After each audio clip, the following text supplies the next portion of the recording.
Hey guys, how's it going? Sam from West Meadow Rabbits here. As you can probably tell, we are not in Kansas anymore. We're here at the new homestead at the new pole barn, and we've got some rabbit cages to hang up today. Today I figured it'd be cool to show you a quick, easy, and cheap way to hang up your rabbit cages. Seems like people have a lot of problems hanging cages and come up with a lot of creative solutions, but this method is super cheap, super quick, and I do it for all my cages. Now, all we need is a package of 3/16 screw hooks, which you can get from Home Depot or any hardware store. I use the zinc plated ones so they don't corrode too quickly. A drill with a drill bit in it to drill a pilot hole. In this case, I'm using, I think it's 9/64, but anything that's vaguely appropriate for a 3/16 screw hook. That's all you need for the pilot hole. And then something to turn the hooks in. I have these little needle nose pliers. You can use screwdrivers.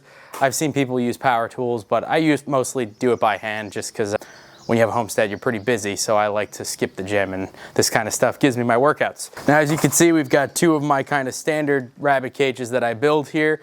If you haven't also seen, we just published the cage plans for these cages, so if you're new to rabbits or you want to build some cages, definitely grab a copy of those plans. It helps the channel out a ton. It's a 26-page guide. I cover principles of rabbit housing in addition to the how-to steps on how to build it.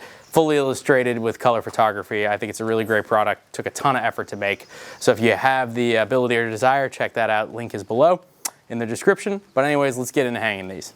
All right, so before I try to hang that up, because it's gonna take like 2 seconds, I just wanna explain real quick why I'm using screw hooks the way I do.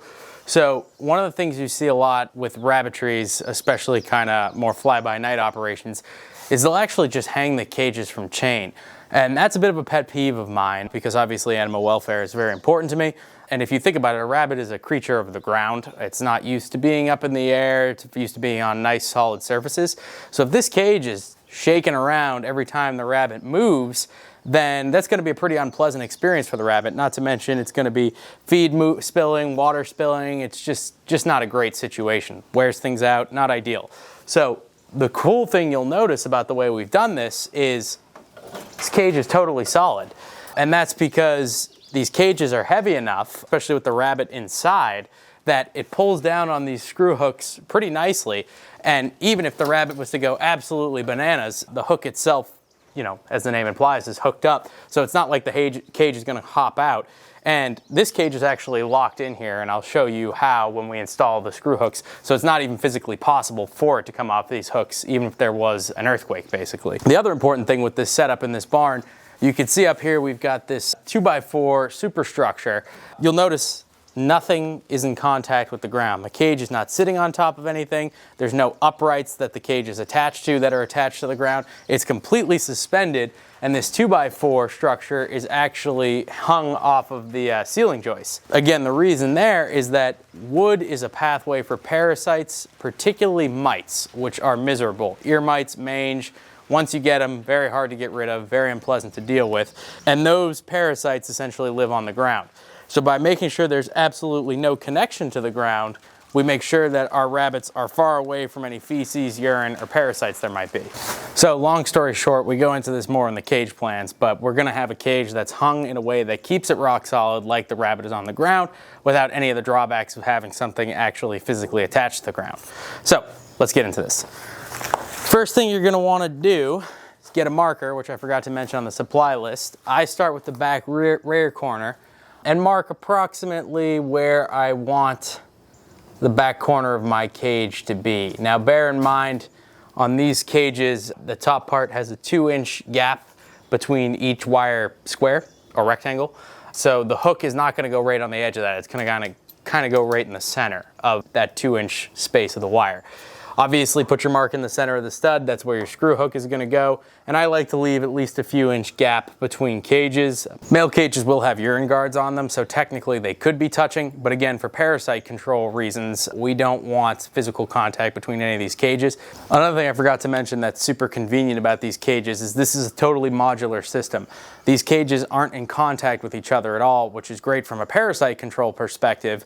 But it also means that if I ever need to repair or clean one of these cages, I can just pop it out without having to mess with any of the other cages. I know a lot of systems where they're all tied together.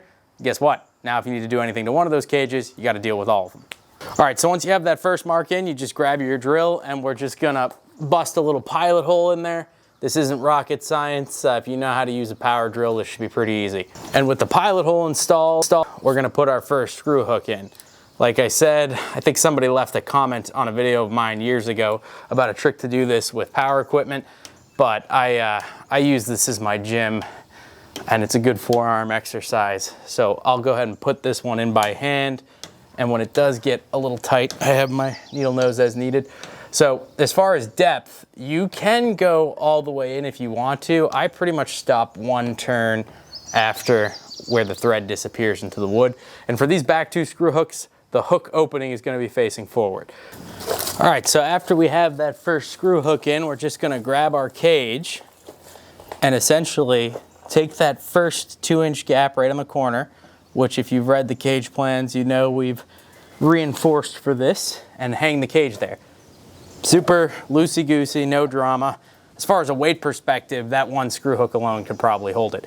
Now, there are fancier ways to do this where you could measure and whatnot, but I tend to find with rabbit cages and structures, especially older structures, things tend not to be super square, so I just line things up exactly where I want them, and I just make a mark approximately where I want my next screw to go and just take the cage off. Now the nice thing with these screw hooks is because the wire gaps on this particular cage are 2 inches, we have a ton of wiggle room. So this is really not, again, rocket science. I'll fast forward through the drilling and we'll skip the screwing as well so you don't have to watch that. And in this case, I'm gonna use needle nose pliers to help me finish off this one.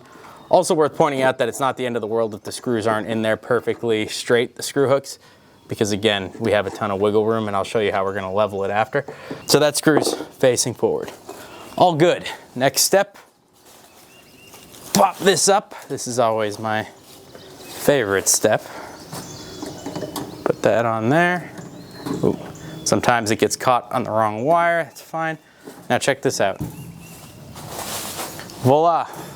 Hanging cage, no problem, super easy. Now we're gonna rinse and repeat again. Just tilt this up, mark approximately where each screw is gonna go, and I'll fast forward the drilling and the screwing.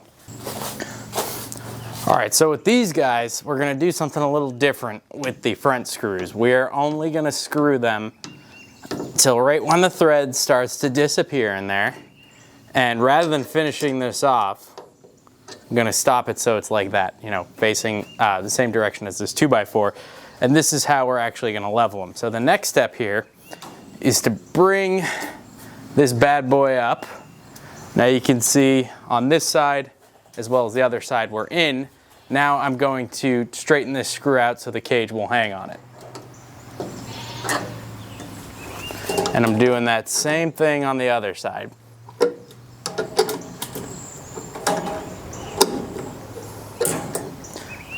Now, it is very rare that this is gonna work out of the gate due to the approximate nature of how I've put this together. So you can see right under the screw hook, there's a little gap. And if I jiggle the cage, it's not quite sitting flat, which is what we don't want. You know, because if it's moving, defeats the purpose of doing this compared to this other cage over here that's not moving at all on the other side. So how do we fix that? All right, so the way we fix this is just by tweaking that screw hook's height a little bit. So all we're gonna do, get this guy straightened out a smidgen, and depending on how well you did or how lucky you got, you may need to unhook the other screw. All right, and in this case, to adjust it, I had to unhook the other screw, which is fine. We'll just let this front one hang.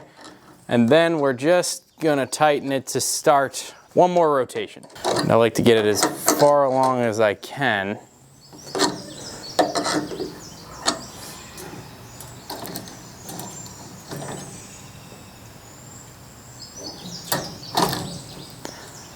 And now that was just for testing the way we did it, but the key thing you're gonna notice here, I'm about to put this screw back in backwards, which is fine the way it is right there.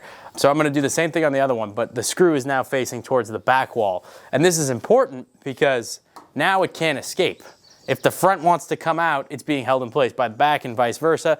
the screws are facing each other and the cage is locked in there. The only way to get it out is to twist this and then let it fall, and then at which point you can unhook it. Now you could do it so they're both facing forwards and it might be a little easier to get out, but you're losing a little stability, so that's a trade-off.